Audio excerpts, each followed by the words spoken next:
ሕይወት ውብ የምትሆነው መቼ እንደሆነ ለአንዱ የሚሰራው ለሌላው ላይሰራ ይችላል።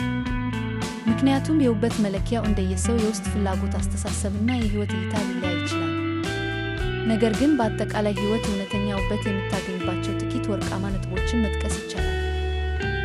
አንደኛ፣ የውስጥ ሰላምና ግልጽነት ሲኖር።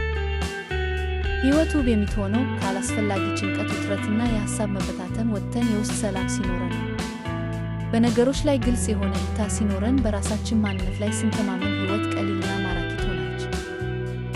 ሁለተኛ፣ ከራስና ከሌሎች ጋር ጥልቅ ግንኙነት ሲኖር። ሰው ማኅበራዊ ፍጡር እንደመሆኑ መጠን ትርጉም ያላቸው ጥልቅ ግንኙነቶች ሲኖሩት ሕይወት ይደምቃል። ሦስተኛ፣ ለሕይወት ትልቅ ዓላማ ሲኖር። ለመኖር የሚያስገድድ ጠዋት ከባዶ ስሜት የሚያነቃ ትልቅ ዓላማ ሲኖር ሕይወት ትርጉም ታገኛለች።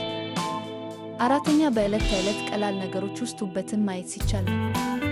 ትልልቅ ስኬቶች ብቻ ሳይሆኑ ቀላል የሕይወት ክስተቶችን ቆም ብሎ ማድነቅና ማመስገን የሕይወትን ውበት ያጎላል።